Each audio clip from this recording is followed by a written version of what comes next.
It is 4 p.m. We bring developing news and the stories behind the headlines. This is Toricon. I'm Ed Lingao. Some stories we're watching this Monday, August 24.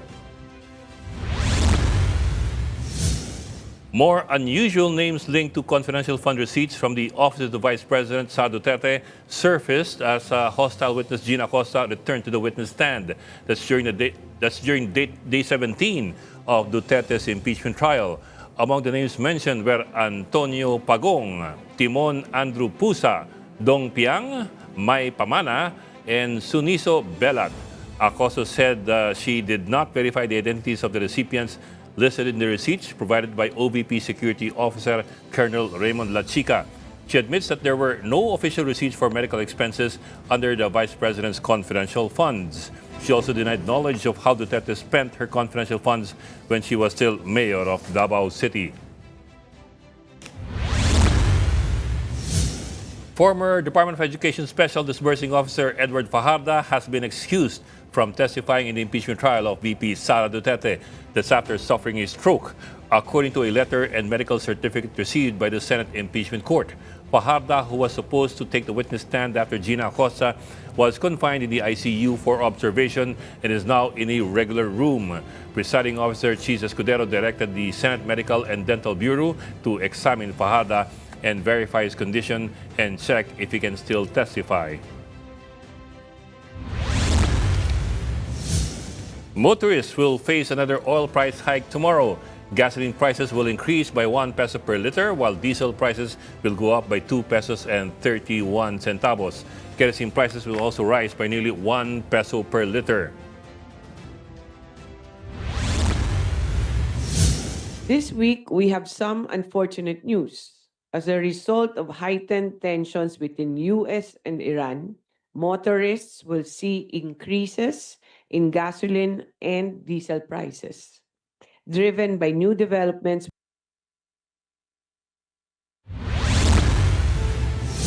The National Kidney and Transplant Institute in Quezon City has reached full bed capacity amid a rise in leptospirosis cases. The NKTI has now temporarily limited walk-in admissions. For its part, the Department of Health says surge capacity protocols are now in effect in its hospitals.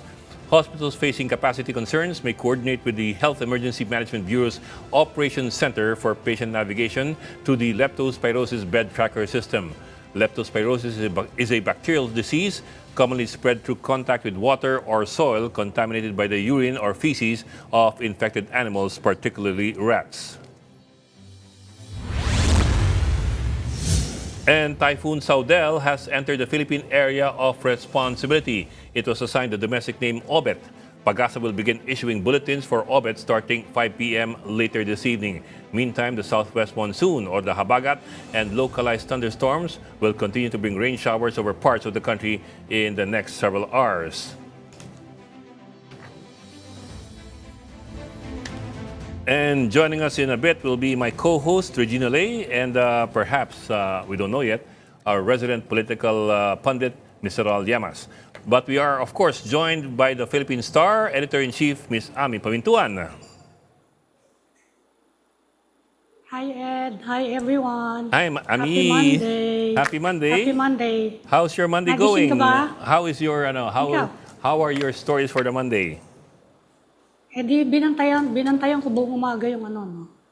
Impeachment. Nagising ka na ba doon sa impeachment? I was out most of the day. I came from some errands, so I was not able to monitor. But I did get to see that there were some curious names included in the. We've been seeing a whole lot of names in the past few weeks, eh. Pero may dagdag pa pala.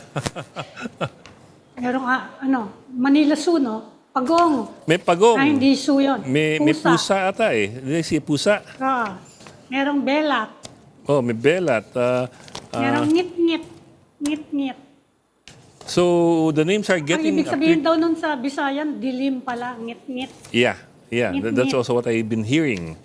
So Meron ding dilim. Dilim, gabi ng dilim. it's been the names have been getting more and more interesting as we go on.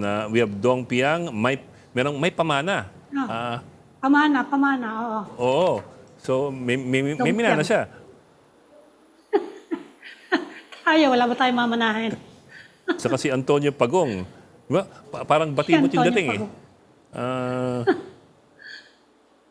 but then again, the witness kanina kept on saying that apparently she has full trust and confidence in both VP Sara and VP Sara's security officer. Kaya tinatanggap lang niya kung ano may bigay sa kanya. Actually, it's the same story since last week. Ano? Yeah. Kaya yung palitan na yan ng tanong at yung sagot, siguro mga 50 times na nating narinig eh. Na, bakit ano ka ba? Bakit mo binigay kay Colonel Chika yung 125 million? Kasi sinabi sa akin ni Vice President Sara, ibigay kay Colonel Chika. Mm. Alam mo ba Talagang, kung paano ginastos? Hindi, kasi ako disbursement officer. Siya yung implementer. So we've heard that siguro 50 times.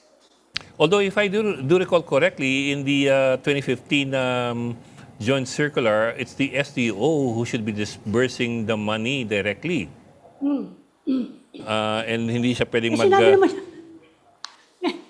meron ng ano, di ba, doon sa terminology, ako nag-disburse. Sabi niya. Si sabagay, Colonel Chika nag-implement. may ganun paghihimay. May ganong paghimay. Kaya finally, tinanong na ni Chief Escudero, o sige, di ba yung kasama sa pag-implement yung pag-disburse? O sige, hindi disburse, nagbayad. Sino namigay dun sa 8 lugar, sabay-sabay? Oo. Ay, Na magkakalayo. hindi pa rin nasagot niya. Hindi ko alam yun eh. Siyempre, hindi naman ako nag-implement. As in magkakalayo, may Doon pa rin Luzon, nasagot. Visayas, saka Mindanao. Oo, hindi All in niya one alam. day. Kasi disbursement lang ako, hindi naman ako implementer. Sis. Baka mga 50 pang matatapos na rin yung session na yan. 50 ganun pang palitan ng question. So, but is it her last day today in the impeachment trial? Are we seeing somebody else tomorrow? Hindi ko alam eh. Iniintay natin actually si Colonel Chika kasi yun ang dinidiin niya. Yeah, that would be an interesting testimony. Assuming that he answers everything in a very frank and forthright manner, that will be a very interesting testimony to listen to. Yan ang iniintay natin. Kasi hindi pa sinasabi hanggang ngayon ng prosecution if they intend to summon him, di ba? Wala pa eh. Yeah, kasi so far what the persons we've heard from are those who handled the money and gave the money to La Chica. In the end, it was La Chica apparently who had the operational control Nag-disburse. of the funds. Oo nga, yun. Hindi magkaintindihan mamaya, kanina pala, kung ano yung disbursement sa yung implementation. So we suppose Nahihirapan. we suppose si La Chica rin makapagsabi kung itong si Pagong at si Pusa ay mga totoong pangalan Tunay na talaga tao. o sila ay mga nom de guerre o kaya ay mga alias. Kung alias, kailangan sabihin niya na meron ng totoong tao dyan, baka pwede siyang yung executive session or something, no? Well, To protect kung sakasakali nga security officer yan. yeah, well, that's one option. But the other option, I think, in the circular says that they should have maintained a written paper trail Yeah. in a sealed vault in order to be Na, able to actually, prove. yun ang chicken din, yun ang sabi sa atin ni Heidi Mendoza din, di ba? Mhm. You have to disclose it also to the auditor. Yeah, yeah. You have to have a journal with the contents explicitly stating kanino na ibigay yung pera, but that would and should be kept in a sealed envelope in a vault and only for the perusal of the ICFAO, the Intelligence and Intelligence and Confidential Funds Auditing Office of COA. Pang-COA yun. Yeah. Lalo na't hindi naman yan intelligence fund actually. Yeah, It's yeah. a confidential fund for civilian civilian offices. Yeah. Kung national security yan, pwede ka mag-invoke siguro ng yung ganong klaseng secrecy to protect your sources. Pero kapag ganyan, medyo kailangan mo kailangan mong i-identify sino bang, saka inulit na naman nila na yung pagbili ba ng mga silya, pwede bang cover dyan ng confidentiality? Inulit na naman yon. Yeah, and besides, if the argument that they had propounded a week or two ago, being the money was used to secure the activities that include the Christmas party and the Thanksgiving appreciation event, and the TODA meetings, perhaps that would not be that sensitive that they would have to bury the names under so many layers. Actually, kasama yan dapat sa budget ng OVP, di ba? Well, yeah, The regular that budget. should be the case. But if the argument being used, and the argument was used to that effect, then they have to be Kaya able to nga, prove that. Yan na nga. Dahil nga civilian agencies siya. Yeah. With So, yeah. no direct involvement in security or law enforcement. So do we know when La Chica is going to be put on the stand or wala pang petsa yun? Ingay. Wala Kaya pa. sabihin pa eh. Pinag-uusapan pa daw ng prosecution, di ba? Uh-huh. Unless mag-press con sila ngayong araw at sabihin, they have to request the Senate Impeachment Court to issue subpoena. The subpoena. Yeah. And if the impeachment court issues the subpoena, then that person has no choice but to appear. Because that has the force of that is the force of contempt. Kaya hanggang nagsara tong natapos yung impeachment trial kanina, wala pang ganun. So hindi pa natin alam. At hindi rin natin alam kung kailan mag-umpisa yung afternoon trials. Oh yeah, magbabago ng ng schedule ang impeachment Medyo mahirap trial. yan afternoon to sawa yan. Baka abutin yan ng alas 11 ng gabi.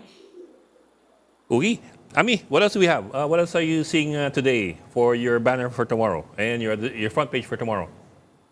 Yan daw yung system loss charge. Baka ma-implement, yung matanggal yung system loss charge. If ever, baka bago pa raw yan final SONA ni President Marcos. Meaning next year. Next year pa, matagal pa. Pero in the meantime, meron na daw kailangan daw ng 7.5 billion to remove the non-technical system losses. Merong mga actually nagsasabi tanggalin na lang yung VAT, diba? If you want to make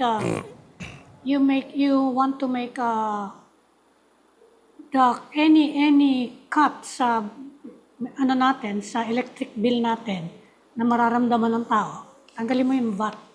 Mas mabilis. So medyo malabo yan. Tuwing magpo-propose ng tanggalan ng VAT, ayaw ng gobyerno. Yeah, but mind you, ang Hindi system natin loss, there are two kinds. One is, Yeah. the smaller one is the non-technical. Ito yung mga Ito yan.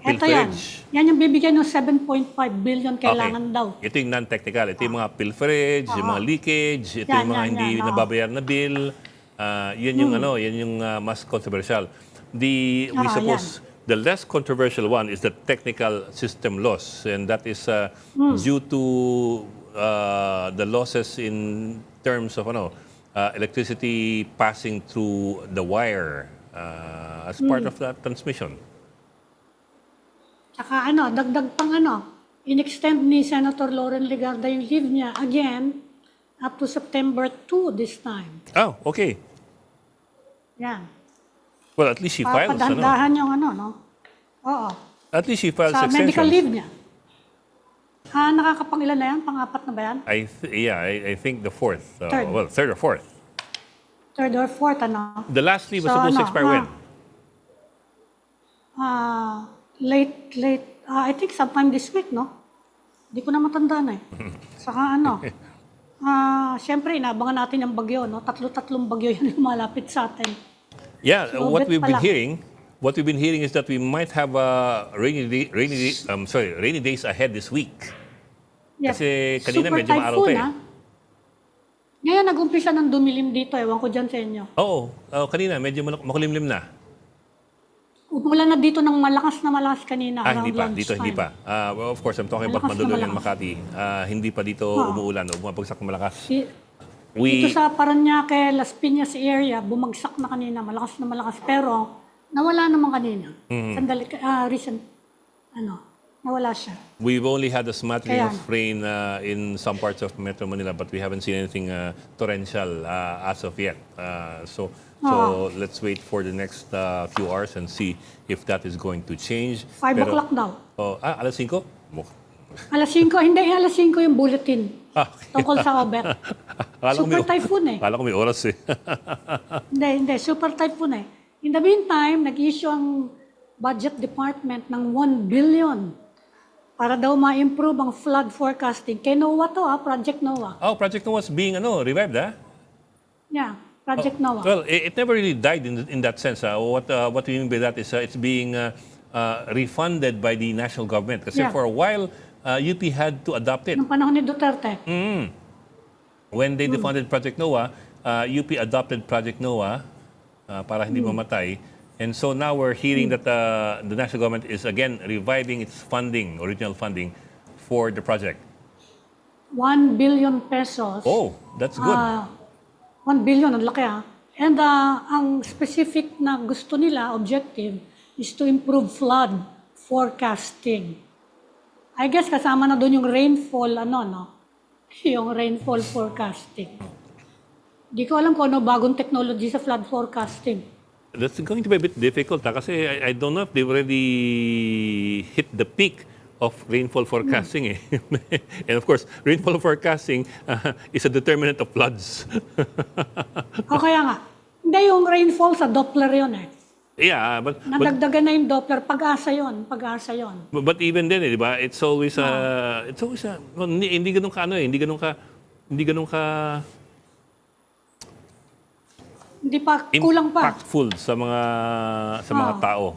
kulang Pag pa. sinabi ng pag-asa na heavy rains, di ba? Oo, hindi natutuloy. It's Kamukha not nung their fault. di ba It's hard. nung, I think It's difficult talaga I think nung Friday, di ba, tinatanong ko nga kayo, sabi ko ang araw-araw dito, bakit walang pasok? But Kaya tinatanong ko kayo, lumakas daw naman yung ulan sa Quezon City. Saka may mga parte daw na baha pa. yeah, but I mean, just to remind people, Project Noah, the website is still up. It never Yes. disappeared from the internet. All this time, it's been up, so you can always go back to the Project Noah. Type nyo lang Project Noah website, and it will bring you to a map of the Philippines where you can zoom in to your particular points of interest or locations of interest, and you can see kung ano yung kulay pula doon. And those are the Yes. flood-prone areas. You change it in the menu, you can see the landslide-prone areas, and so on down the line. So it's a very, very handy tool for those who are concerned about their locations. Sabi ni Maharlagmay, wala naman daw pumapansin. Ay, ingay. That's why we have to keep on reminding people that it's there. You just need to take a look. Yung nga lang kasi, ang dami sa mga red areas talaga maraming bahay. Hindi Yes. hindi mo naman paalis yung mga Mahirap tao. nang alisin. Kasi ang hirap magpatayo ng bahay. Kaya nga. Yan, di ba yan ang sinasabi din ng ini-interview ng mga tao, yung mga flooded areas in Bulacan and Bataan. Bakit hindi na lang kayo lumipat? Lalo na kung ikaw may-ari ng bahay mo, hirap-hirap naman Hindi magbenta madali ng bahay, yung lalo na alam na flooded area. Kaya nagtatampo yung mga tao rin na na parang minsan yung mga ganong panawagan hindi siya umaakma doon sa pangangailangan ng tao.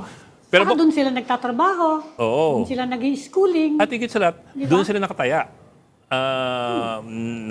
Meron ng roots, kumbaga, na itayo na yung bahay, bakuran, at andun yung mga appliance. At merong mga flood control project sa kanila Hindi Actually, tumatalab. yun.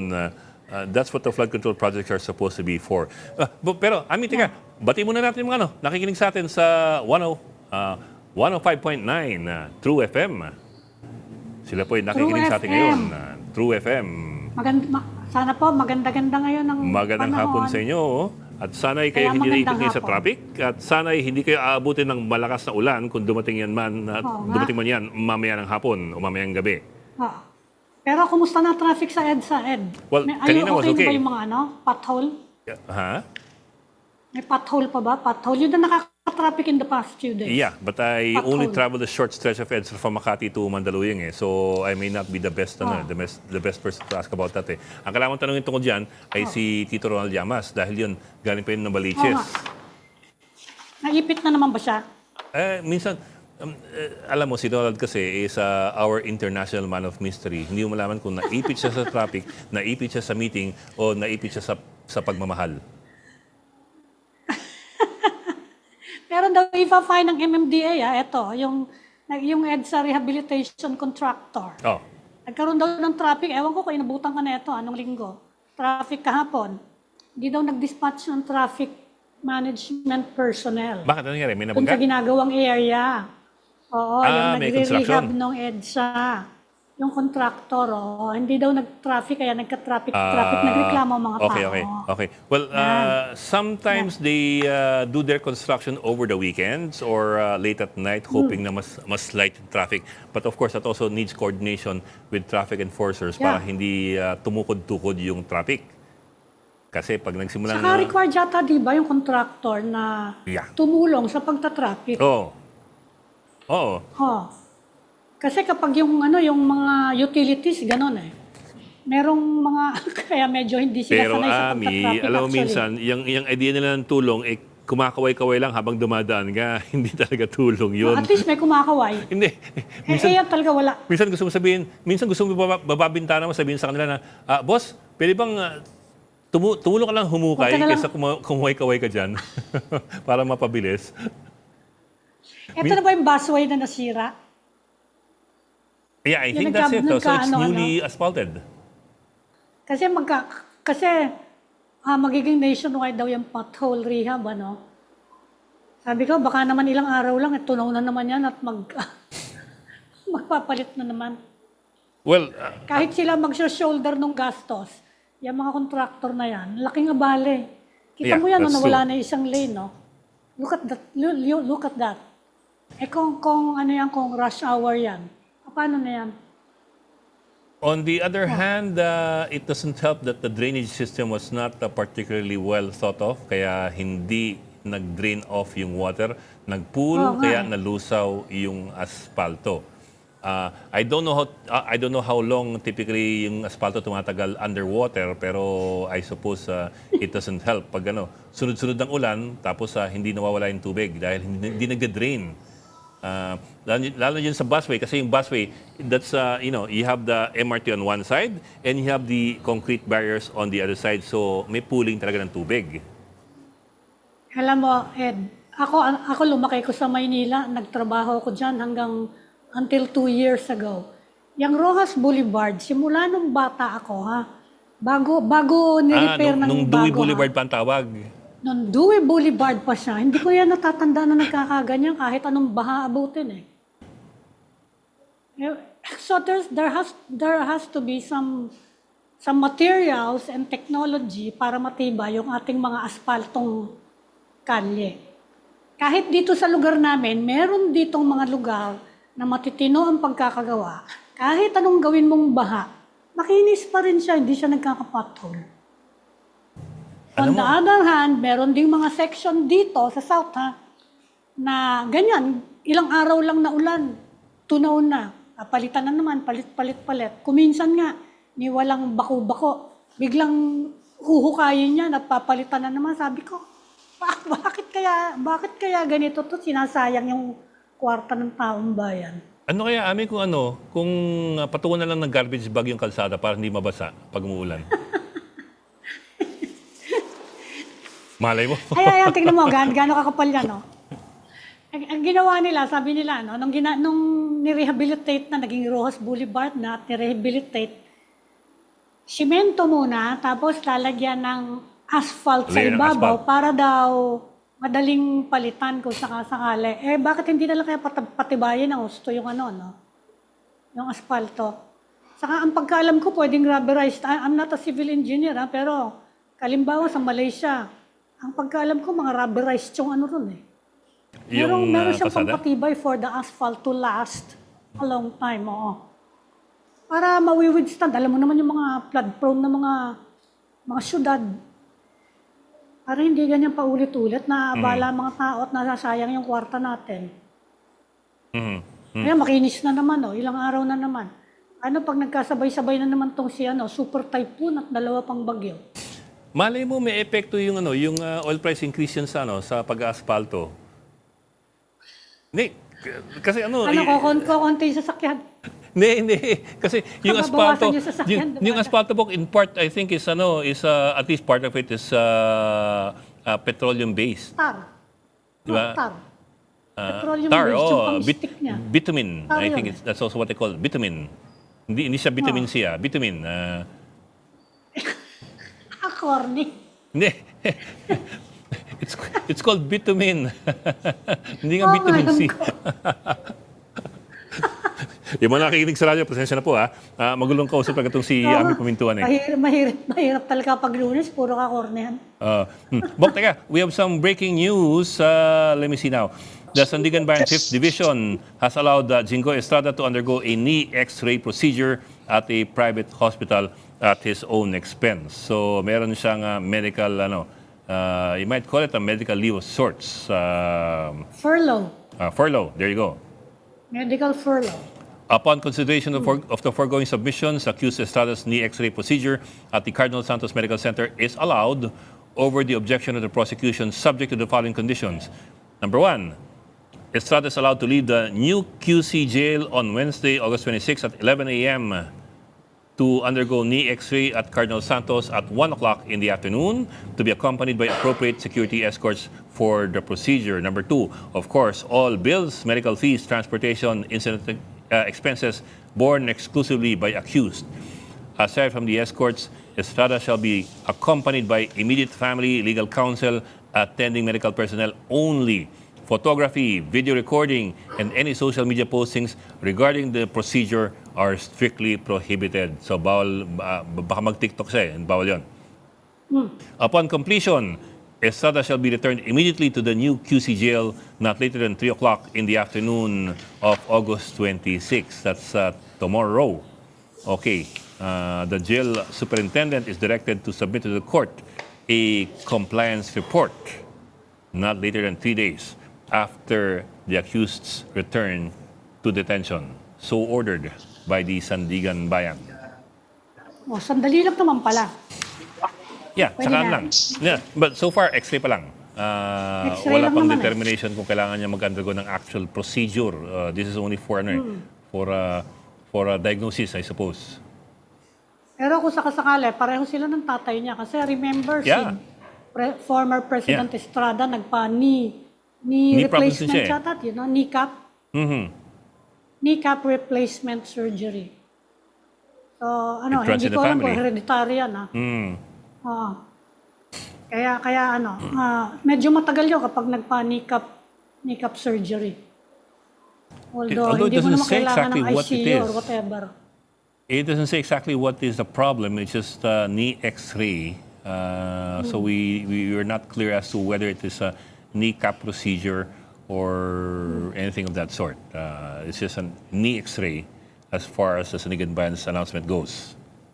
Anyway, we will keep updating you as the day goes on, and we shall see what happens from there. Anyway, Ami, for today's going on at the Senate, we will bring in our mojo from the Senate. We have Merimon Reyes standing by. Merimon, can you hear us? Loud and clear, Bok. Okay, tell us what happened today. Bok, may excuse na from the impeachment trial. For now, si Special Disbursing Officer of the Office of the Vice President or OVP, which is si Gina Acosta. And ang lumalabas sa kanyang testimonya earlier is while may direct order siya from VP Sara Duterte to release o ibigay itong 125 million pesos in confidential funds noong fourth quarter of 2022. Same goes din noong tatlong quarter ng 2023 dito kay VP-SPG Chief Commander Colonel Raymond Lachica. Ang nangyayari daw doon, kapag ka na-receive na raw ni Lachica yung confidential funds, may pinipirmahan daw na internal document or resibo itong si Lachica na may proof na tinanggap niya or natanggap niya itong confidential funds. And then kapag ka-implement daw ng activity ng program, may ibibigay naman daw si Lachica na fund utilization report.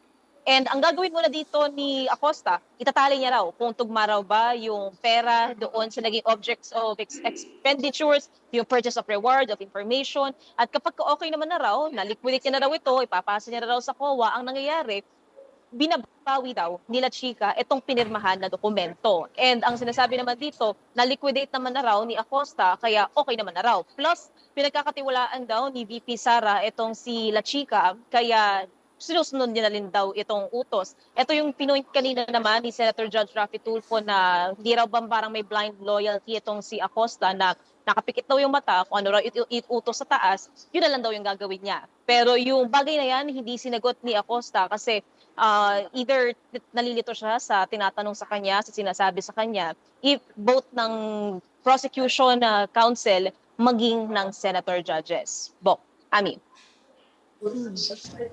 Merimon, may tanong si Ami kanina eh. Baka ikaw makasagot. Kasi ang inabangan ng lahat, maliban of course kay Acosta, excuse me, ultimately yung testimonya ni ni Colonel Raymond Lachica. Kasi parang sa huli, all roads lead to Lachica as the guy who was in charge of spending, implementing, and talking to those people who allegedly received the money or the confidential funds. Do we have any idea kung kailan isasalang, if at all, si Colonel Raymond Lachica at sinong sasalang sa kanya? Ang depensa ba o yung prosecution?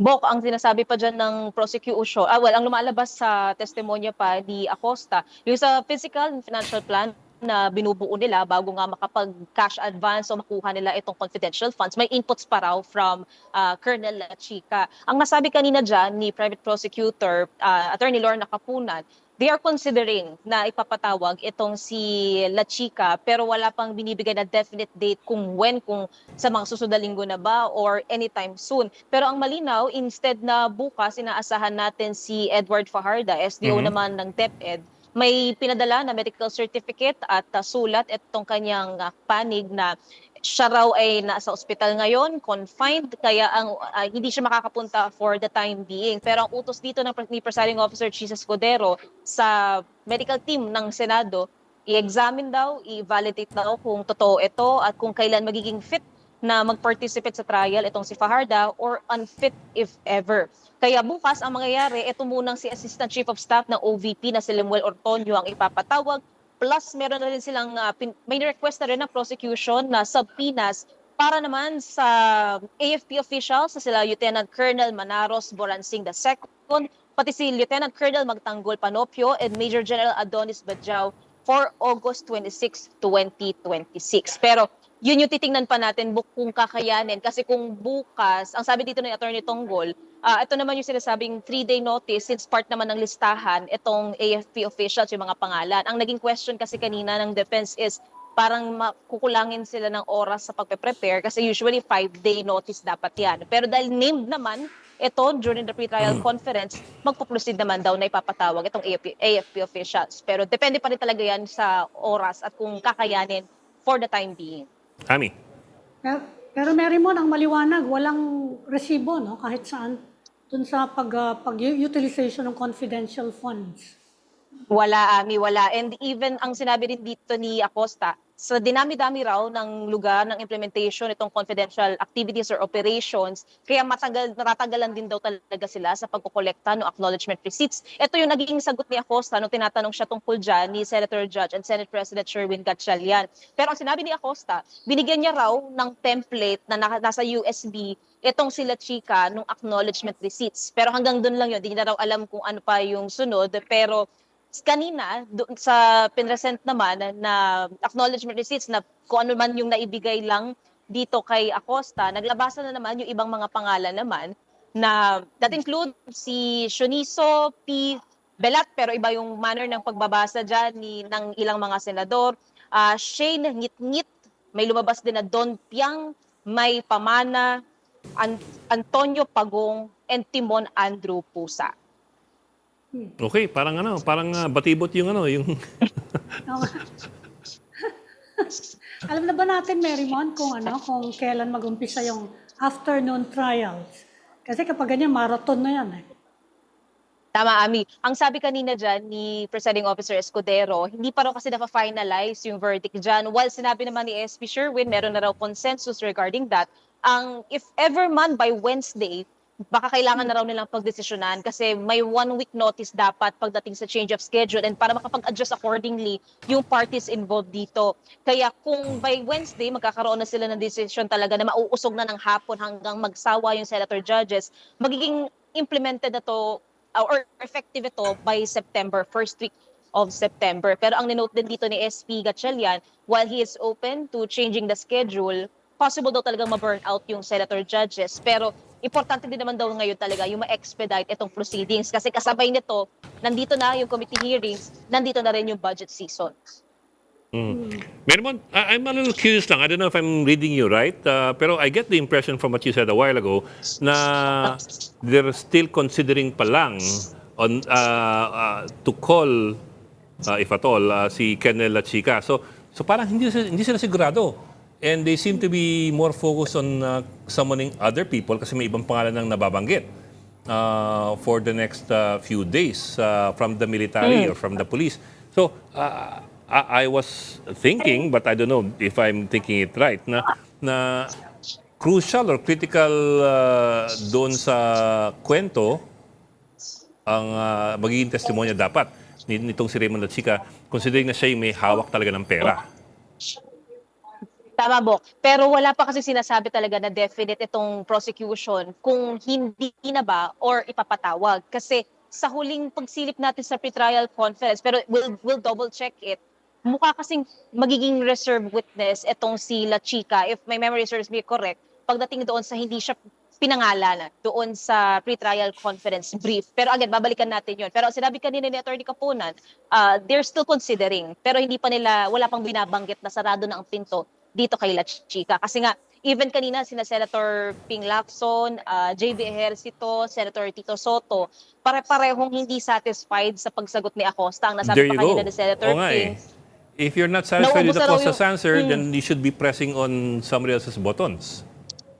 Exactly, Bok. Ang sabi pa kanina ni Senator Ping, mauubos na raw yung oras niya. Wala raw siyang nakuhang maayos na sagot dito kay Acosta. And even during the cross-examination ng defense, puro yes or no na question lang yung binabato.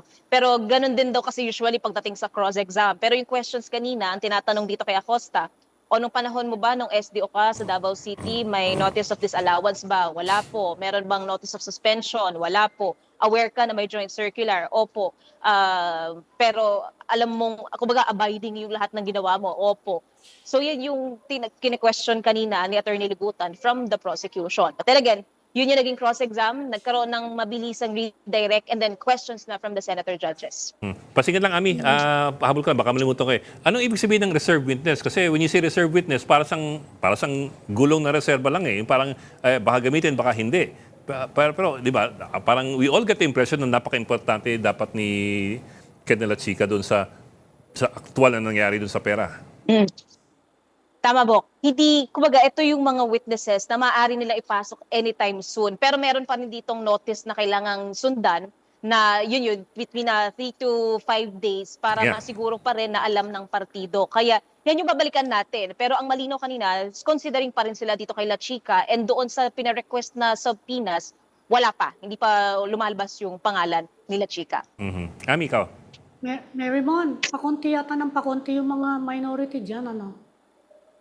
19 sila Pati si- kanina. 19 ba? Akala ko 17 lang. 19. Late na, nung 11:40 a.m. dumating si Senator Alan Cayetano. Ang absent so far kanina, si Senator Bongo, pati si Senator Loren Legarda. And we got the confirmation din na nag-file pa rin ng medical leave itong si Senator Loren Legarda for this week hanggang next week. Kaya yun yung, ito yung sabi, medical leave August 24 to 26 and September 1 to 2. Yeah. Nabanggit ba ni Senator Alan kung bakit nawala siya na 1 linggo? Wala pa. Hindi pa tayo nakakakuha ng info tungkol dyan. Pero ngayon, nandito naman sila sa plenary hall and mukhang marami-rami pa silang kailangang asikasuhin kasi may mga nakapila pa na privilege speeches. Meremon, if you don't mind my asking you, kung ikaw tatanungin, hindi ba ikaw gusto mo ring intervene sila Chica? Hindi lang as reserve pero as primary? Oo, Bok. Kasi ang nangyayari dito, kumbaga, based sa naging testimony ni Acosta, pagkatapos niyang i-disburse kay La Chica itong Oo. confidential funds, tapos na. The next na may magkaka-info na lang siya tungkol dito is kapag may binigay ng fund utilization report at ililiquidate yan na. Kaya yan yung tinatanong ng Senator Judges kanina, may oversight ka ba talaga dito? Naging ministerial na lang ba talaga yung papel mo dito? O sinilip mo talaga kung tama yung paggamit? Kaya makikita natin, crucial at mukhang bibigyan ng mahaba-habang oras kung sakaling ipatawag na rin sila Chika sa impeachment trial. Kasi si Acosta parang taga-withdraw lang ng pera at taga-bigyan ng pera sa Oo nga. sa mga gagastos. Doc, Ami, nasabi pa kanina na base din dun sa naging report ng COA, sumobra Lalagyan rin natin ng ito na. 150,000 pesos yung confidential funds for a specific quarter. And naging request daw ito nila Chika for security purposes. Kaya ang nangyari, tinawagan daw ni Acosta itong si Assistant Chief of Staff Ortonio at binigyan daw nitong extra 150,000 pesos. Pero hindi na rin daw alam ni Acosta kung saan nanggaling yun. Kaya, Bok, mukhang hindi pa natin alam kung paano mag-unfold ito sa mga susunod na linggo. Okay. Bok, Kaya pakilala. nakakapagtaka yung reluctance ng yung reluctance ng prosecution to call La Chica. Oh, di ba? I'm Bakit also wondering ganun? about that Dapat isa siya sa, dapat sure siya na tatawagin. Kasi in fact, dapat siyang pwedeng mag-link kay Vice President kung Oo nga eh, parang siya yung masarap i-grill eh. Sino nag-utos sa'yo Diba? na, di ba, kung paano mong gagamitin yung pera, siya yung nakakaalam eh. Oh. Tanong natin ang ating International Man of Mystery na kasama natin ngayon, si Mr. Ronald Llamas. Ikaw ba, Ronald, kung meron kang gustong i-grill, sino gusto mo i-grill? Hindi liempo, Si Antonio Pagong. Si Antonio Pagong. Si Pusa. Paborito si ko kasi Pusa. yung Ninja Turtles dati. Ikaw naman, napaka-foreign mo naman, di mo lang batibot na isip mo. Yung Kuya Pusa, Boji! Wala yung magsesermon sa'yo, wala si principal. Si Ami. Sino gustong i-interrogate ni Ami? Walang principal. Ami? Dami na ito eh. Belat, ngit-ngit, pusa, dilim. Si Andrew Pusa. Ngit-ngit. Wala ka bang Andrew Pusa Pusa na sa lang, bahay? mahilig ako sana. Parang araw Mahilig ako sa Manila sa pusa, sabi, Ami. aso. Teka, Pusa. anong reaction nga pala doon? Merimon, anong sabi ng mga senador nung binanggit ang mga pangalang ito? Bok, yung isang part kasi dyan, itong si Senator Raffy, iba yung manner na pagbabasa niya doon kay Pelat. Belat, Yung sa Bisaya daw, iba raw yung pagbabasa Belat. nito. Pero, Natawa tong isa tulad eh. last time, nung na-bring up sina Ano Mary daw ibig sabihin ni Belat? Tinanong pa si Mary mo ni Ami. Ano? Hindi, sa Bisayan. Hindi, sinasabi nila eh. Baka na-miss ko. Well, pagka sa Bisaya Ita-text kasi, na lang. Baka Ita-text na na-miss ko lang. niya eh. Ita-text na lang sa'yo, Ami. Ganun ba? O sige, wag na. It's Hindi that ko kind na- of word. pero nasa reproductive ganun organ ba? ng babae. Doon umiikot yun. O yan, inamin na ni Mary Mon. Okay. Sorry po, hindi ko alam. And during that time, marami-rami yung narinig natin, based sa narinig lang natin. Kumbaga may mga tawa-tawa sa paligid ng impeachment trial court. Kaya during those times, nagpaalala si Presiding Officer Cheese na panatilihin daw yung katahimikan sa korte. Ano ka kaya tatahimik doon? Ay, medyo kakaiba rin yung... it's hard to keep a straight face sometimes, diba? Okay, pakawalan natin si Mary Mon at baka marami pa siyang kailangan trabahuing storya o kaya gawing mga live. Maraming salamat sa iyo for your updates, mobile journalist Mary Mon Reyes reporting live from the Senate. Salamat. Thank you, Mary Mon. Thank you, Mary Mon. At gaya nga ng sabi natin, sa mga nakikinig sa 105.9 True FM, kasama po natin ngayon ang ating International Man of Mystery, ang ating one and only Dalai Llamas, ang ating si Padre, Llamaso, ano ba? Yamaso. Ang ating Austin Powers. Naipon eh. Na-traffic ba? Na-traffic ka, Ronald? Hindi, may meeting lang. Meron pa ba? May meeting lang. Si Mr. Ronald Llamas. Tumagal yung meeting eh. Pero wala nang traffic. Walang ngayon. kinalaman sa impeachment yung meeting ko. Talaga. Mas nakakatakot yun eh. Parang may iba kang pinag-usapan eh. O, tiga, mag-break muna tayo mga kapatid. You are watching Storycon on One News. We need to take a break. We will be right back. This is the Story Conference Group or the Storycon Group.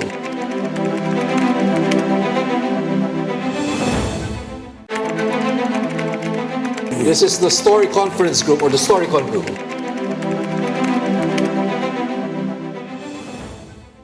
We've got developing news in the stories behind the headlines. Welcome back to Storycon, the Story Conference. I'm Ed Lingao, and of course with us, Ami Pamintuan of the Philippine Star and Raul Llamas, our resident political pundit.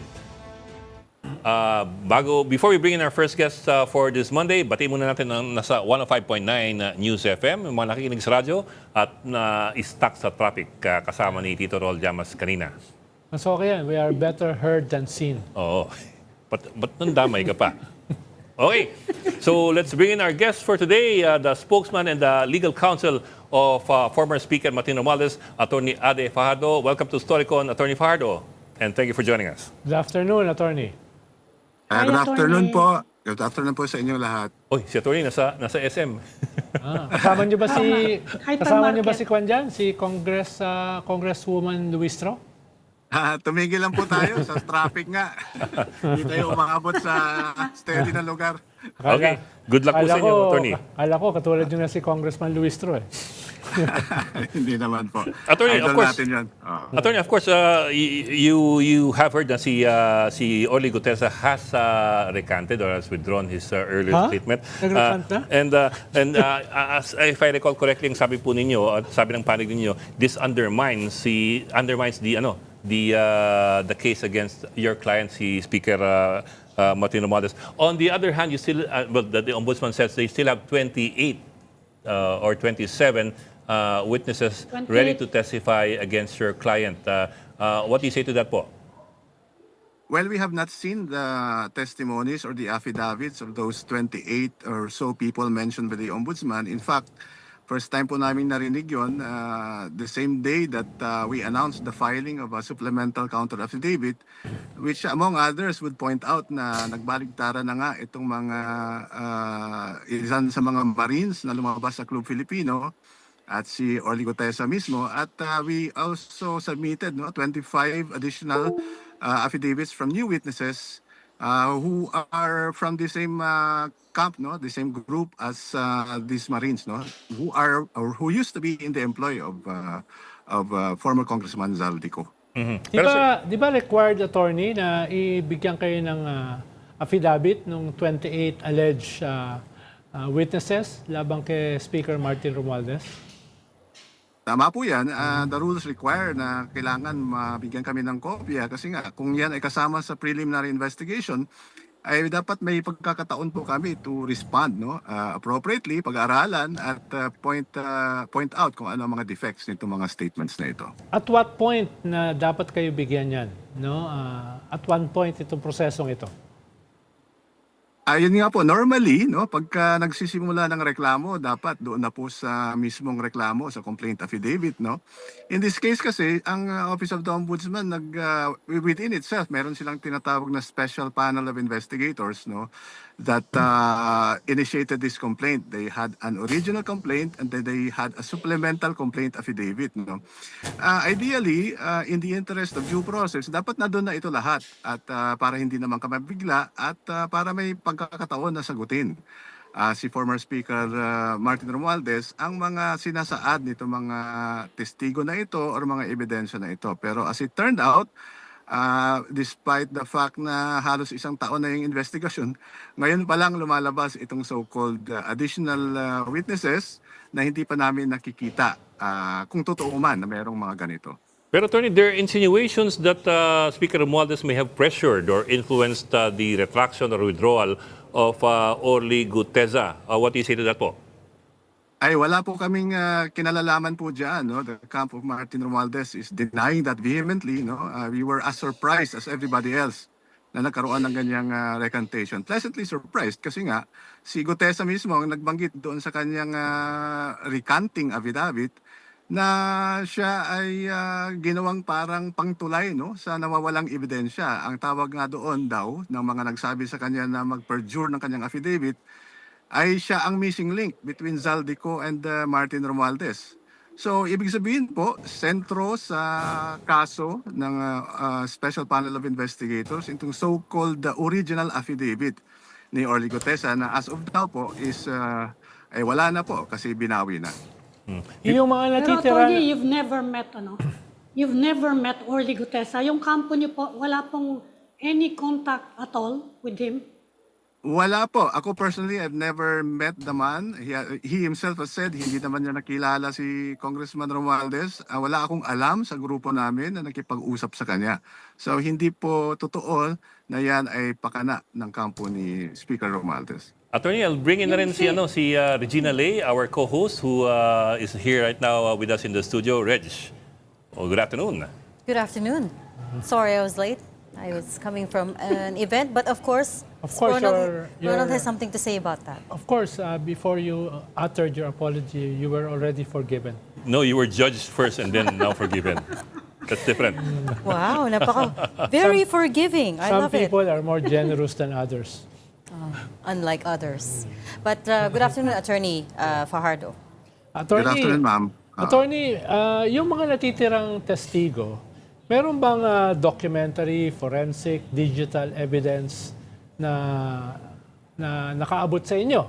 Nakaabot sa defense? Na pinapatunayan yung, or at least sinusuportahan yung kanilang testimony?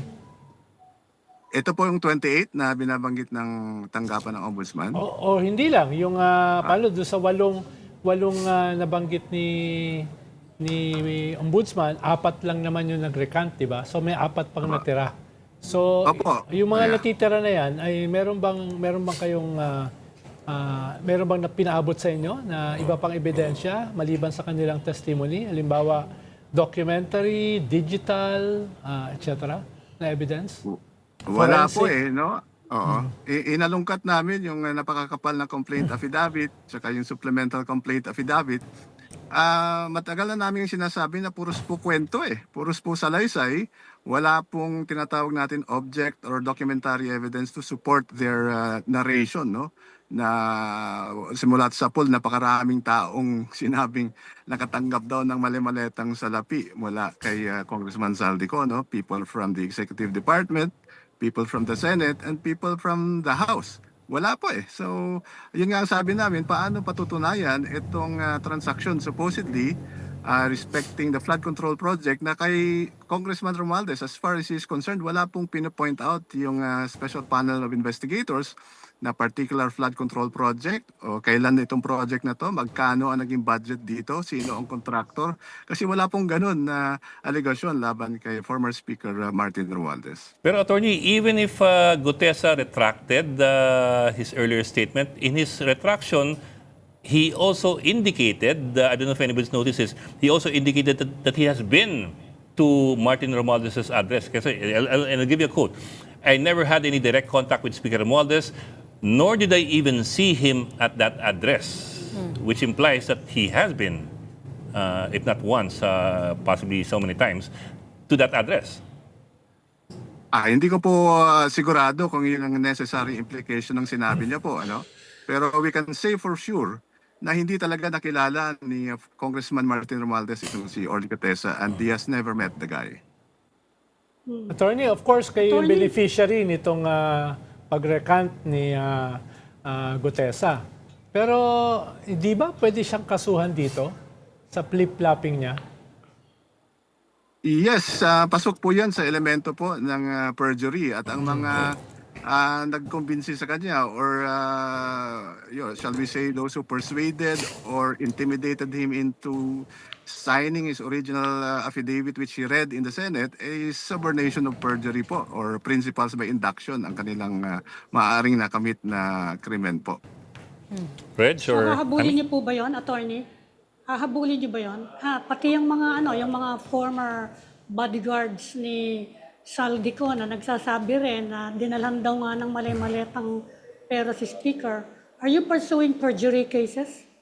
That is an option po, no? At this time kasi nakakonsentrate kami dun sa pagsagot at sa pagbantay sa magiging resolution ni Ombudsman dito sa reklamong plunder, etc. against Congressman Romualdez. And we will most likely discuss that, no? Wala pa kaming desisyon whether to pursue it with Congressman Romualdez as the complainant. I don't know if you guys had talked about this earlier, but attorney, I mean, even without the testimony of Orly Gutesa, sinabi na rin ng Ombudsman that they have a strong case and they have at least, was it 24 or 28 other testimonies to support their case. Does that change your approach to this? Well, I have mentioned that hindi pa namin po nakikita. We have not seen the statements of these 28 so-called new witnesses. No, of course, we would ask for copies of their affidavits if there are such affidavits in existence. No, but in the meantime, we cannot comment on something we have not seen or read and we have not inspected. No, so we will wait for the for the time that the ombudsman actually furnishes us with copies of those affidavits so that we can study them and respond to them accordingly. Oh, okay. So you don't actually know who these 28 are yet, because the ombudsman has already said that they can provide material information to this case, and that they are either active or either active or former service personnel. We are in the same situation as everybody else. We have not seen any such statements and we don't know who these people are. Nabanggit yung attorney na may mga 25 security personnel, drivers na kinokontra itong narrative nitong mga 18 Marines before. Meron na ba kayong, nabigay nyo na ba yung affidavit or mga manifestation nitong mga 25 na sinasabi nyo na ito sa media? Wala pa kami nakikita eh. Yes, sir. In fact, parang yung ibang media outlets yata naka-access na yan. But formally, as representatives of Congressman Romualdez, we submitted copies of those 25 statements plus the affidavit of Guteza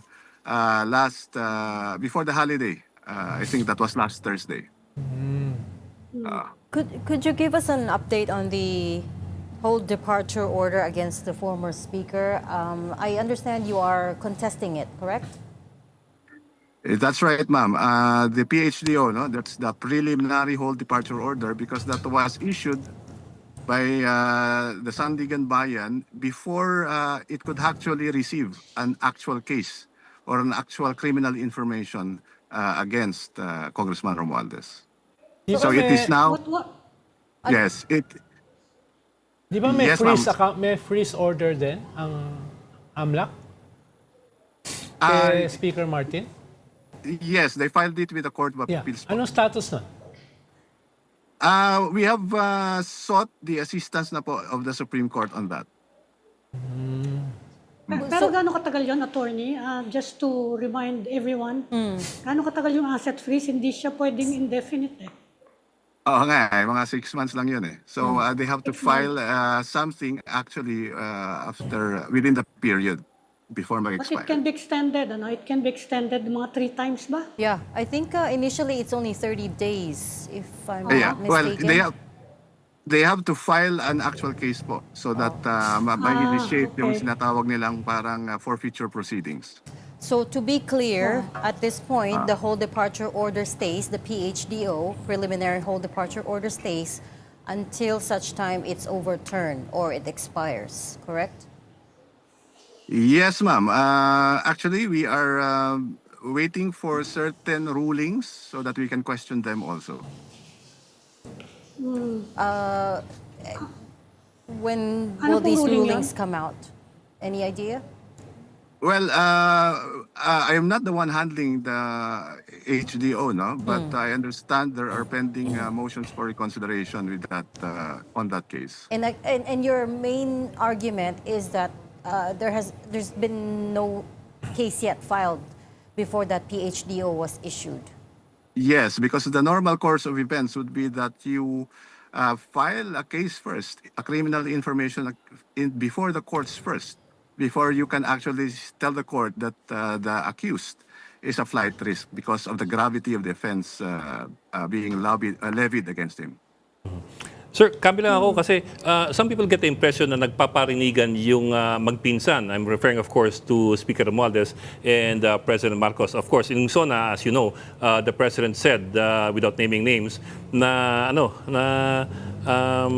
hindi siya pangulo ng pamilya at hindi rin siya pangulo ng mga kaibigan. And some people took that to mean or to refer to Speaker Romualdez, of course, without any names. On the other hand, previously there was a video statement released by Speaker Romualdez to the effect, and I'm paraphrasing here, na hindi ako babagsak mag-isa. Am I getting the context right? Meron bang ganung paramdam ang magkabilang panig? Scorched earth policy ba? Hindi I po will ako. not be a fall guy. Yeah, I'm not privy to their conversations kung meron man silang usapang pamilya po, ano. But consistently with what Congressman Romualdez said, siya po ay nakikipagtulungan dito sa investigasyon. He has not left the country. He remains here to face the allegations against him. So, in effect, that is in compliance with the SONA message, or the most recent SONA message of the President. Okay, sir. Wala bang basihan yung nabanggit dati ng ombudsman na merong attempt na lumabas ng bansa, si Speaker Martin? Wala po, wala po. That was, yun pong application niya to travel because of medical treatment. That was coursed po sa leadership ng House of Representatives in due course or legally within the rules of procedure of the House. Kung sakasakali, saan po niya balak pumunta sana? For Ang medical treatment. Yeah, ang pagkakaalam ko, meron talaga siyang doktor sa heart in Singapore. Singapore. Yes. Hindi sa Singapore lang po Paris. ang balak niyang puntahan. Hindi ko siya nakukonsulta on that, no. But there was never any intent po to evade the legal process. In fact, siya po ay umattend sa Independent Commission on Infrastructure. Nilahad niya po doon yung kanyang legal position.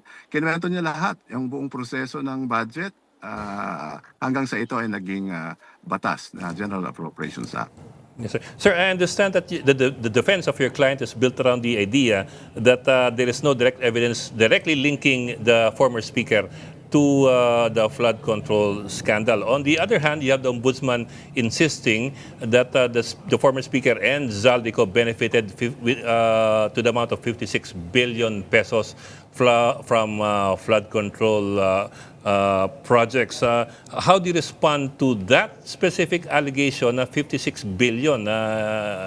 They put a number to that. Yun po ang sinasabi nating wala pong patunay, walang ugnayan. There's no evidence linking Congressman Romualdez to any of the flood control projects, no. In contrast to the others, no. Wala, in fact, wala pong masite na kung anumang klaseng proyekto yan kung saan minanipula ang bidding, inaward sa isang contractor na hindi man lang pala ginawa ang flood control project and therefore zero accomplishment. Wala pong ganun eh. Walang ni isang engineer ng DPWH who claimed or who is claiming na may ganong pinasukang project at inimpluwensahan ni Congressman Romualdez. In fact, wala pong maituturo na kahit anong klaseng insertion sa budget na itinulak allegedly by Congressman Romualdez. So, nagtataka nga po kami bakit para bang the ombudsman is particularly enthusiastic about his case to the point na parang nanggigigil po sila kay Congressman Romualdez na wala nga pong ganun. Walang ganong particular project in contrast to the allegations against the others. Why do you think that is so, sir? What do you think is the motive of the ombudsman from your point of view? Actually, we don't know. No, we are not competent to testify on the state of mind of the office of the ombudsman. But we have actually sought for his inhibition. Pero because we were required to file a counter affidavit under his direction, then we consider it as having been denied. May But tanong na, at the same time, Attorney Fajardo, though, I mean, the question in a lot of people's minds is, can he really wash his hands off this? Because he was the former Speaker of the House, and maybe some people might have forgotten, but at one point he was a very powerful person, and seen in Congress at least as untouchable because of his connections to Malacanang. And secondly, in relation to what Ed was saying about the ombudsman's claim that this was to the tune of around 56 billion pesos in kickbacks from 2022 to 2025. Part of the allegation as well is that some of that money was funneled maybe not directly to him, but to companies that he is associated with, he being former Speaker Romualdez. We have addressed that squarely po, no, in our counter affidavit and supplemental counter affidavit before the Office of the Ombudsman po. Aside from bare allegations po, there's no evidence actually linking him or his or linking any investment or showing any investment in those alleged dummy corporations. No, wala pong ganong pinapakita yung special panel of investigators, and we have addressed that, no, specifically and point by point in the counter affidavit. Napakarami lang po kasing aligasyon na sa aming palagay wala talagang basihan, no? And that is precisely the problem about all these allegations. No? We proceed from the supposition that he had something to do about it merely because of his high-ranking position. No? But if we study the budget, everybody signed it, no? Including the executive department. So if we're saying that Congressman Romualdez is guilty, then everybody else is guilty because that was a law. That was the General Appropriations Act. But if you have to point out a particular or specific project, then show us what it is. No? Ano yung project na pinakaialaman or in-insert ni Congressman Romualdez and say na ito nga ay isusulat mo sa isang criminal information. Ang isang criminal information po sa korte, kailangan po specific ka dyan. Anong petsa nangyari, saan nangyari, anong role or participation ng akusado. Kung hindi niyo po maisulat iyan, ay hindi po talaga uusad yung kaso. And we have been saying all along because of that great paucity in the evidence that this must be dismissed by the Ombudsman. Attorney, nabanggit na ito ni Ed kanina, pero persistent kasi yung mga balita na mayroong pressure or inducement dito sa mga nag-recant ng kanilang mga testimony, no? Including Gutesa. Meron na ba nakaabot sa inyo na anything formal, an affidavit or anything na binubutres itong ganitong klaseng claims na sila ay nabigyan ng inducement or pressure? Wala po, no, except for that one by Gutesa, and of course the others, no, yung mga some of those new affidavits, yung 25 na sinabi namin sa Office of the Ombudsman, they claim in their affidavits, no, that they were being persuaded by yung mga dati nilang kasamahan, no, na sumama or umanib sa kanilang tinatawag na the Brave 18, no, with some financial inducements po. But from our end, wala po kaming ganyang ginagawa. Attorney, sandali na lang, election fever na, no? Apa. Baka may alam kayo kung anong balak ni Congressman Romualdez for 2028 kasi at some point earlier, no, kailan lang he was being groomed ang pagkaalam namin as the successor of President Marcos. Ngayon, ano po yung balak niya? May alam po ba kayo for 2028? Pasensya na po. Aside from the legal concerns, makang hindi kami umaabot po sa kanyang political plans. Baka sakali lang, Attorney. Pero, Attorney, I also get what you mean when you say na it is a law that was, of course, passed by two chambers of Congress and signed by the President.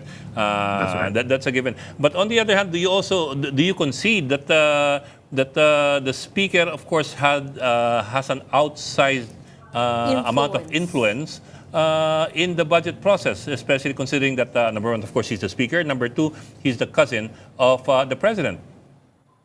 Yun po ay in-explain, no, ni Congressman Romualdez before the Independent Commission on Infrastructure. Hindi po siya kasali doon sa isa-isa sa mga items sa budget. In fact, he recused himself from the deliberations of the House Appropriations Committee. He did not join the small group of that committee. He did not join the bicameral conference. He did not join the small group or the technical working group between the two houses of Congress, no, which is to say yung approach chair tsaka yung finance committee chair ng Senate. Wala po siya doon lahat. Kaya nga po kung yun ang magiging basic theory of the prosecution, then mahirap po yan kasi talagang wala po siyang actual participation in any of those steps, no, leading towards the passage of the 2025 GAA. Well, yes, sir, that is Pero, true. But at Attorney- the same time, a test of influence is also the fact that you don't have to show your face in Yeah. person. Diba? I mean, looking at both sides, diba? That's also a Mahirap test po of influence. hindi po. I'm sorry, but with due respect, speculation po or assumptions cannot take the place of evidence po in court. Hindi, I mean, hindi, sorry. pero attorney kasi being the speaker, syempre iniisip ng mga tao, ikaw yung may control dyan sa chamber mo And being the cousin of the president, and being sana heir apparent siya, no? In fact, when people speak of the big fish dito sa skandalong nangyayari, nag-unfold pa ngayon, siya yung iniisip ng mga tao eh. Ano po yung sagot nyo dyan sa mga ganyang perception? That is unfortunate po, no? Si Speaker Romualdez po, even though he was Speaker, was of course just one among the equals, no? An equal among all those congressmen, no? His control is limited, no, to administrative matters, no? It's not even control, no, because they always decide as a plenary. In fact, they voted Saldico into office. It was not his vote that got him there, no. It was actually the party list coalition that brought Saldico to the APRO, no. So lahat po yan, that's a speculation, that's conjecture, and unless the special panel of investigators has something that can actually point to his particular or specific participation in a flood control project, then we will readily respond po. May pahabol? And then, Yung marami ho kasi nagsampa ng kaso kay Attorney Baligod. Kasama ba kayo sa nagsampa ng kaso laban kay Attorney Baligod? Hindi po, no. Si Congressman Romualdez has not filed a single case against any of the cargadores or the Maleta boys po as of this time. Si Kwan kasi si Attorney Baligod hindi nagkarga eh. Iba yung kanyang dala-dala. Opo. Attorney Fajardo, last question from me. I mean, of course, the Navotas Congressman Toby Tiangco has become one of the most vocal critics of former Speaker Romualdez. And in fact, we were one of the first people that he told about that alleged meeting between BBM, President Marcos, and former Speaker Romualdez and former Congressman Zaldico, wherein allegedly pinagalitan daw ni President Marcos silang dalawa, saying, how many houses do you need? How much more do you need? And so on and so forth. I'm sure you've seen that interview. I wonder if you could just give a reaction on behalf of your client here. Well, I've seen the allegations in the complaint affidavit po, no, but that's not part po of the body of evidence that the special panel is presenting. I have not asked about it because, of course, it is not part of what is being laid out before the ombudsman po. So I'm sorry, hindi ko po pwedeng. I mean, I'm not in a position to respond. So hindi niyo rin kinakasuhan si Congressman Toby Tiangco? Wala po eh. Napakabait nga ng aming kliyente. At this time, wala pa siyang kinakasuhan tungkol dito. Okay. All right. Attorney, pahabol lang. Are you aware of merong article yung isang grupo ng mga former Wall Street Journal reporters accusing the speaker and in fact kasama si President Marcos of an elaborate international money laundering scheme. Are you aware of that? Saka meron bang kahit anong legal related issue na dinala sa inyo related to that story? Wala po. Hindi pa ako. It's the first time I'm hearing that po today. Okay. Okay? Any more? Last, paano yung isang nagdiin kay Speaker Martin ay si Saldico last year, no? Yung kanyang testimony sa Blue Ribbon Committee meeting. Meron bang sumulpot na anything formal dun sa kanyang testimony? Or was that an oral testimony? Wala na siyang affidavit na ginawa? Ang alam ko po, hindi yun testimony, no? It was, I think, a Video Facebook message. Live or as a video message, no? And after that, he has not appeared to answer to the charges against him. So wala pong anything formal. Ito nga yung isa naming pinapoint out sa ombudsman na unless there's an actual affidavit from Zaldico, we are wondering why those statements informally given, no, through social media networks should even be entertained by the ombudsman. Okay, we'll leave that there. Thanks so much for talking to us at length. Attorney Adi Fajardo, spokesperson and counsel to former House Speaker Martin Romualdez. Salamat, sir. Thank you, Attorney. Salamat, Attorney. Thank you, Salamat po sa Attorney. pagkakataon. Good afternoon. Pag-grab mo si Reg. Pagalitan mo sa sarili. Pinatawad ko na nga Makabawi bago pa siya ka, humingi ng apology. Pinatawad talaga. Pati si Ami, oh. Ami saying, go ahead, take your chance. Oh, take a shot. Come on. Take your shot. Take a shot. Maraming nakikinig sa atin sa radyo. O, inintay ko kung ano sasabihin ni Raul Llamas. Wala, sobrang nga. Sobrang bending backwards ako. Bending ba? Hindi ka panipaniwala eh. Oh, by the way, si BBM tsaka si Vince nasa kwan ngayon, Bulacan. Diba? Oh, no, nga, namigay Finally. ng ayuda. etc. No? Finally. Kinukuha niya. Sine-check nila yung mga Namigay yung ng mga ayuda. baha, yung mga baha at saka yung mga tao na nandun. Medyo amazingly, hindi nila kasama yung tatay nung probinsya. Si Governor. Governor. Baka nasa ano pa. Usually kasi- sa inyo hanggang ngayon. Usually kasi pag pupunta ka ron, Oo. kahit pa paano, di ba? Oo. Sasama mo. Ama ka ng lalawigan. Oo, ama ka ng lalawigan eh. Pero siguro dahil kay Reg, hindi na sinama. Oo nga. Kaya malinaw na kung sino yung dapat sisihin. Baka high tide yan eh. Mali ba yung Baka tanong? high Was it the wrong question? Don't talk to me about high tide. Iinit na naman ulo ko. Lunes tuloy. Ano mga yun? Hindi naman high tide, lugaw ang mahalaga eh. But yung Pero sa simula aerial, rito, dumami na yun ha. yung sa aerial inspection niya, Oo. nakita ko si Sec Vince lang tsaka si President Marcos. Baka naman on the ground inspection kasama na. Hindi. Hindi rin. Hindi pa rin. Saka dumami. Dito nagsimula yun eh. May bilyonaryo, may Ted Pailon, may mga podcast. Parang, He didn't learn anything. dito nagsimula yung ganong klaseng kwan. High tide, no? Lugaw. High tide. No? Ayuda. Kumuha pa siya ng isang congressman para tulungan siya. Para suportahan yung kanyang kwan. Depensahan siya. Kayo naman. Hindi nalubog yung congressman doon sa baha. Parang Sa kumunoy ng ano. nadamay. Ano yun, Ami? Pero dyan talaga sa bandang yung around Manila Bay, pag high tide talaga, merong mga binabaha. Oh yeah. Oh, Merong yeah. mga low-lying We're- areas dyan. We're not denying that. Nabotas Malabon, actually. Pero yun yung, We're not- Bagong reporter pa oh. lang ako, basta nag-high tide, baha dyan. pero yun yung purpose ng flood control doon eh. Yun yung, Yan na nga ang problema, may yun flood yung- control. Bakit hindi nag-ano? parang Why didn't it work? Parang sa Nabotas Malabon, several years na yung kwan doon eh. Yung, Nasira yung dike, di ba? yung nasirang gate, may budget na yun eh. No?